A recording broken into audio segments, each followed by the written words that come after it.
We're going to talk about goalies off to strong starts. First guy I want to bring up when we talk about goalies off to a strong start here, and this is the guy on the cover photo for the show today, and not a name we were expecting, but Alex Lyon from the Buffalo Sabres. 2.40, 2.55 goals against, 9.24 save percentage here for him. Listen, Buffalo's been up and down. They had their spanking of Ottawa. They shut out the Panthers, and they come back and they beat the Red Wings last night. So is the goaltending what's keeping them afloat right now? Is it that the goaltending is actually better than the Sabres? Is the blue line a little better than we expected? How are we reading this? I mean, I have no idea. I didn't listen. I was unfamiliar with Alex Lyon's game, to be honest. Listen, the 2-4 record makes sense because he's a Buffalo Sabre. Nobody has success there. But the 255 goals against average is decent. 924 save percentage, though, speaks a lot. That to me says that he's keeping his team in it, and the Sabres are just doing him no favors. And he is, I'm pretty sure he has started every single game for Buffalo because except last night. He didn't play that. Colton Ellis won that game in his debut. Ellis, yes, he did. Colton Ellis only let in 2 goals, and he looked good. He was very good. I know, because I had heavy money on Detroit winning, because I was like, why would Buffalo be favorite when Detroit doesn't lose? Thanks, Wings. But no, this has been a good start for Lyon. If you have him in fantasy hockey, you need to milk this absolutely dry, because it will not be here in a few weeks. Whether it's Ukko-Pekka Luukkonen coming back, whether it's him coming down to earth, something's going to happen. So you got to milk this. If you play him in the correct matchups, it's fine. If your league doesn't penalize you for losses, it's fine. But this streak will not continue. Sabres have gone 3-1 since opening the season, 0-3. Lyon's not a guy I'm running out to pick up in fantasy just because of that wins, unless you're in a rare league where wins don't matter. As a spot start, need somebody in emergency, like you said, the matchup's right at DFS, I'd consider it, but even then, there's other goalies on this list I'd much rather have right now. Yeah, and I think Luukkonen comes back. I think he was recalled about an hour ago. So yeah, I know he had gone on a conditioning assignment. So yeah, it looks like he's coming back there, and then we'll see if Ellis is the odd man out. Probably, see how that goes. Guy in Detroit now. John Gibson lost last night, so this makes Cam Talbot's numbers look even better. 3-0-0, 1.78 goals against, 932 save percentage. Detroit's winning streak just snapped by the aforementioned Buffalo Sabres. John Gibson was expected to be the 1A and Talbot to be the 1B, but out of the gate here, it looks to be quite the opposite here, as Talbot seems to be part of the reason. It was a big part of the reason that winning streak went on as long as it did. Is that some of the Cam Talbot we saw for those New York Rangers, in the past? Many moons ago, when people were actually entertaining the idea of trading Lundqvist and keeping Talbot. Remember that? Yeah, I remember that. Oh yeah. Anyway. You can't forget that. But look, you ride the hot hand, and if Cam Talbot's the hot hand, you got to keep rolling with him in Detroit. They are second behind Chris's Montreal Canadiens by 2 points. So, keep rolling with Cam Talbot. Maybe they do, because he's a little bit older. Maybe they do a little more of a split thing here. But if Cam Talbot should probably at this moment in time be getting most of the plays and starting in net for Detroit. John Gibson, by the way, 2-2, 3.31 goals against, 872 save percentage. So yeah, Cam Talbot's going to be given the chance here as Detroit tries to get back on the winning side of things after losing last night. Yeah, huge difference. Yeah, you have to give Cam Talbot. Here's the thing, though. We know Cam Talbot's injury history, so you can't just you can't throttle him out there as often as you'd like. I think this is a question of getting quality starts from him instead of the quantity of it. And if he's going to give you quality starts like he has, then Gibson needs to figure it out. He didn't come into Detroit to be this bad. I don't know what's wrong with him. Maybe it's bad sushi in the Detroit area. I don't know, but he is just miserable. And Talbot's doing his part. Same thing. He's going to come down to earth a little bit. It's just like he's older. So you want to make sure his body is fresh. You want to make sure he's playing those meaningful games. You want to make sure that Detroit goes out there.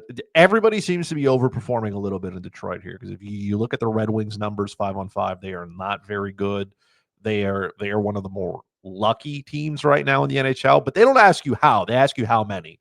And Detroit's winning games, and that's all that matters. But again, Cam Talbot has been a big part of that.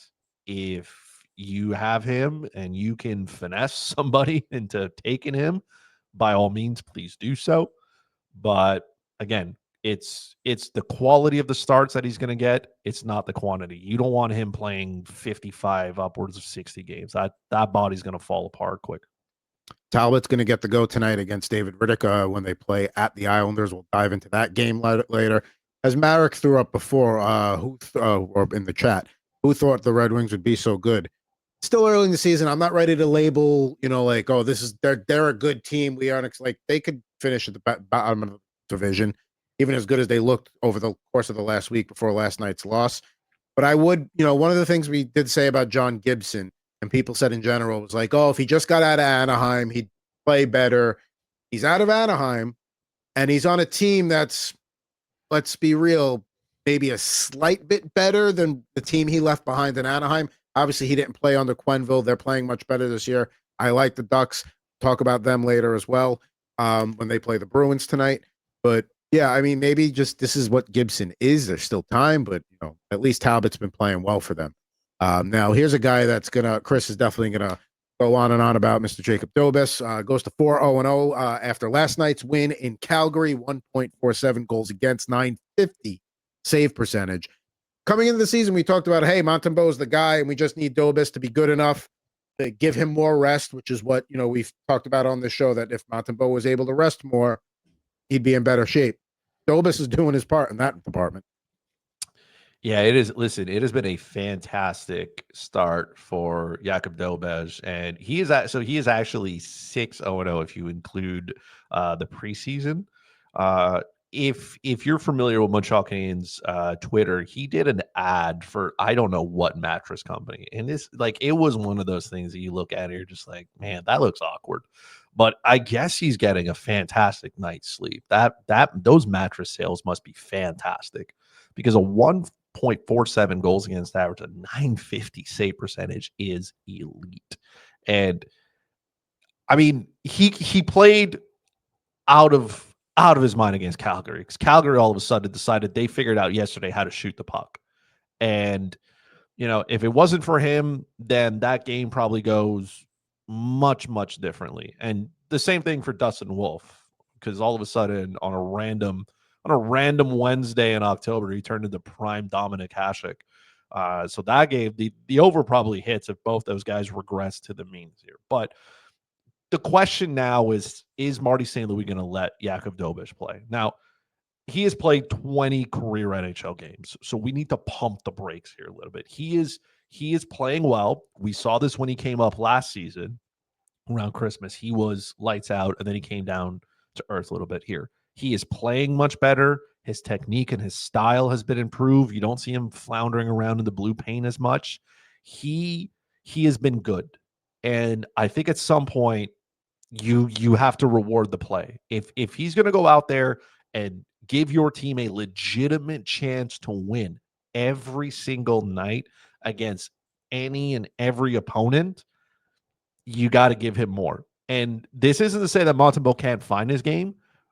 We are 8 games into the regular, you know what I mean? He'll find his game. But this also helps keep Montembeault under probably 60 starts, which would be beneficial for him anyways. He played way too many games last year. He got hurt. This will work, but for now, it's probably going to end up being a 50-50 split, and Montembeault's just got to work on his game and find it. Maybe Montembeault needs a better night's sleep, like on this mattress right here. Maybe that's exactly it. I can't tell you what brand of mattress that is. He looks comfortable. But listen, those mattress sales are just must be like, I would buy one if I needed one, and I would probably turn into an elite goalie if that is it. But I mean, that's the marketing campaign right there. If that's what it takes. You need to give him a promo code, because there's no promo code for it. Man. QR code, something. QR code. Use code Dobes at checkout. I don't know. Save a bunch of money, but Man, look at that. That just looks weird. He's like the socks, the whole pose, just absolutely roasted on Instagram. But listen, he's winning games, so it doesn't matter how, right? They don't ask you how, they ask you how many. Don't even close the curtain in the background, so it's got that reflective thing. Like, yeah, like he's got like tube socks on. Like, what's going on here? Just a lot going on. He's got the Montreal sweater with the OVO Drake owl on it. Just a lot going on there. But he's winning hockey games, and that's all we care about in Montreal, right? That's all we care. All right, that's enough of the mattress photo there for Mr. Dobes. As we roll things along here, we're talking about goalies that are off to surprisingly good starts here. We will get to tonight's slate here in about 10 to 15 minutes as we roll through the goaltenders here. Another guy on the list definitely was not somebody that we'd expect, but he's emerging in Philadelphia. Dan Vladar, 3-1-0, 0.75 goals against, 9.29 save percentage. It was him and Erson coming into the season, and so far, Vladar seems to be taking control of the crease. Pretty impressive for a team that nobody thought was going to be going anywhere. And where they are, they're fifth in the Metropolitan right now, but they're not last. So that's very important for them. If he could continue this, I mean, we may have something here. You like the start, but as we all say, you got to pump the brakes just for now. He's going in Ottawa tonight, by the way. He's got the start. As he should. He should probably start most of the games for the Flyers until he comes back down to earth.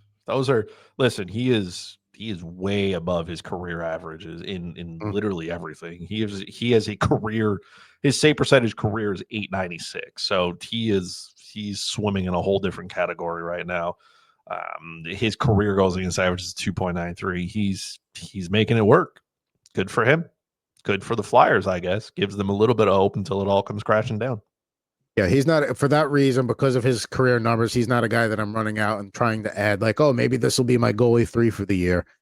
I don't totally buy it yet. I do like the way the Flyers are playing. That's not a guy that I'm running out and trying to scoop up, but a guy that has emerged as somebody that maybe you want to start playing. Archer Shelov's here in Pittsburgh, 3-1-0, 2.26 goals against, 9.19 save percentage. And listen, I recognize that maybe Pittsburgh hasn't played the toughest of schedules yet, but they're winning games. They look good. I understand Malkin's playing well and he's old. An injury's probably coming for him at some point, but they look like a much different team when he's in net. Like he is their clear 1A, and Jarry is definitely the 1B, if not a true backup, I think, at this stage. I think he's giving his team a chance to win, and that's what is so important to the Pittsburgh Penguins. Then it gives Crosby, Malkin, Letang, Carlson, the rest of the gang, to go out there and just drag this team into contention, right? Now they look like a team that could be in the wild card hunt, which means maybe instead of selling off and trying to get the first overall pick, now all of a sudden they're adding at the deadline. I will say this for Tristan Jarry, though. His goal saved above expected is not terrible, and it's been quite a rebound for him as well. I think for the Pittsburgh Penguins, this is going to be a true 50-50 split until someone falters. And we'll see what, Shelovs can bring to the table. We know what Jarry is capable of. Is he going to do it, though? I'm not holding my breath on him. But, it's been a good start for the Pittsburgh Penguins. Their goaltending is not the issue, which is not something we could have said 12 months ago. So this is good. Let's see if they can keep it rolling. Remember all offseason, we're like, man, is it time that they make a trade here for trade off their pieces? And now we're talking about maybe not. Maybe Sid the Kid stays for the rest of his career and hangs it up as a Penguin. Still early in the season, so I'm not totally sold on the Penguins yet. But yeah, they're no longer the team that I think is. I don't think they're finishing in the basement. I don't think that's. I think that they have played their way out of that status, at least as we sit here on October 23rd. Let's got one more goalie here in the Metro Division, and then 2 more after that before we roll on to the Lightning and tonight's slate. Jake Allen, 3-0-0, 1.91 goals against, 9.31 save percentage. Wins in Toronto the other night. Nico Dawes gets the win at home last night against the Minnesota Wild. And listen, they're going to be like we've said this numerous times on the show. The Devils are going to be very careful with Jacob Markstrom. They're not going to rush him back. Gave Allen a decent contract. They're going to use him. Yeah, if you don't already have him, especially as a Markstrom owner, go get him. Like, don't wait anymore. That was, Allen and Nico Dawes, who was in net last night, combined 4-0 for the Devils. And they faced some big teams here, right? Edmonton, Toronto, obviously Minnesota last night. So these two right now, they're going to ride them as long as they can with Markstrom and this injury. Is it somewhat similar to last, when he was with Calgary, the same injury he had with Calgary? So maybe they'll just take it as slow as they can with Markstrom. Jake Allen, it's surprising that he took the deal that he did with the Devils, considering that he could probably be starting. I mean, obviously starting right now, but he could be a starting goaltender on plenty of other teams that need goaltenders right now. And he took to be the backup here. So, maybe they told him there's going to be more of a split this season with Markstrom. So that maybe that's why he stayed. And, that he's rewarding the Devils with his play right now. If you're going to try to add him in a league that I am in, you cannot, because he's already on my bench. I didn't wait too long. Shout out to Gene, because he would not bite on trading for Jake Allen. I was trying to acquire a piece, and Gene, just being the absolute smart demon that he is, was like, no. But this is, again, you are 100% correct. The New Jersey Devils got Jake Allen at a discount. He is a true professional. He understands the role that he needs to play. He understands why he's there and what he's doing. And also kudos to the Devils. They're healthy, so that helps. And this team looks dangerous when they are healthy. Like Jack Hughes looks exactly like himself when he is on the ice. And Dougie Hamilton being there just solidifies the back end even more. I'm not going to say I'm surprised that Allen's having success. Are those numbers elite? Yes. Do I think he can maintain them? No. But he is giving the New Jersey Devils a chance to win when he plays. And he has been the guy before. So just keep running this out until Markstrom comes back. And then listen, Markstrom's not getting any younger. So maybe the Devils want to explore different avenues from there with Markstrom. Maybe they say, hey, you know what? We'll keep Jake Allen. We'll ride this out as long as he can. I don't know what their plan is. It's a little murky here, but Allen is helping them win hockey games, and that's all that matters in the short term. I will say this real quick. That helps out Allen and Dawes. The Devils are 24 for 25 on the penalty kill, and they've killed off 21 straight penalty kills this season. And we're talking about some big-time offenses that they've done that too. Yeah, listen, the Devils as a team have played well. I understand this is a stat for Jake Allen, but he's getting the support from his team, but he's making it count as well. Like it's a partnership here, right? It's like the tango. Both of you got to dance, and Jake Allen is doing his part. His team's playing well, and he's doing what he needs to do. Good for everybody. It's been a long time in my time going to these games where I've seen this team play as well-oiled from start to finish on both offense, defense with the goaltending. So I know it's like we've said, it's still early on this season, but this is the best that I've seen them play in a while. Thing I like about the way the Devils are playing too is they're getting monkeys off their back. They hadn't had a 4-game win streak in a couple of seasons. They get that accomplished. They hadn't beaten the Maple Leafs since Sheldon Keefe took over. Got that accomplished. So they're starting to they're doing the things that good teams do to establish themselves. Like, no, we belong in the upper echelon of the league. Let's get 2 more goalies to go, and then we're going to run the board through tonight. Scott Wedgwood probably gone because he was probably being drafted in those late. If you did your draft, the closer you did your draft to the start of the season, the more he was starting to go. People recognize, Blackwood's already starting the season with hip issues. Not even going to mess around. And Wedgwood doing his job there, no surprise, playing behind a strong team like Colorado. You look at the numbers there: 5-0-2, 1.84 goals against, 927 save percentage. There's a scenario where when Blackwood's ready, he might be the 1B. Well, even before he got injured, Blackwood, this is a group here. This is a tandem that you were considering drafting together just because of how good Colorado is, and you were going to get wins out of this team. I didn't know Wedgwood would be this good. The same with Blackwood last season, but here we are.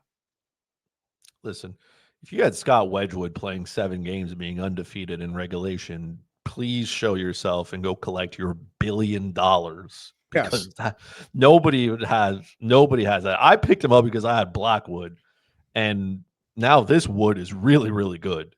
And a 1.84, 927. He is there. I don't know what you're going to get out of him. This to me has caused a little bit of a headache as a Blackwood owner, because now you can't just drop Wedgwood once he comes back. You can't let that talent walk and let somebody else potentially get him. So now you're kind of handcuffed to him, and like, which is fine, but it kind of forces you now to have to carry at least 4 goalies on the roster. And if you're like me and you're using the IR spot, now you're collecting goalies, because I got 5. And that is too many in my books. But listen, it is what it is at this point. You just accept it. Craig with an interesting and related question to this in the chat. At what point do you consider dropping a top starting goalie with terrible stats for a backup with better stats who has taken over a starting job? This particular Colorado scenario, I mean, he's still on the IR, so you're not dropping Mackenzie Blackwood yet. But yes, like at a certain point, I think it's still early. It depends on the draft capital you've invested, the history of the guy. I think it's too early in the season to say somebody's definitively taken over a crease in a situation like that. But I think once you get into the month of November, teams want to know who's really their guy that's going to be the one they lean on to play at least 51% of the games, to at least be the quote unquote 1A, if not a true starter. I think that point is starting to come soon. I agree. I think that like beginning of November, like that whole month is probably, you'll know where your certain players are at that point in time. Maybe you give a little more leeway to forwards and defensemen, maybe into December.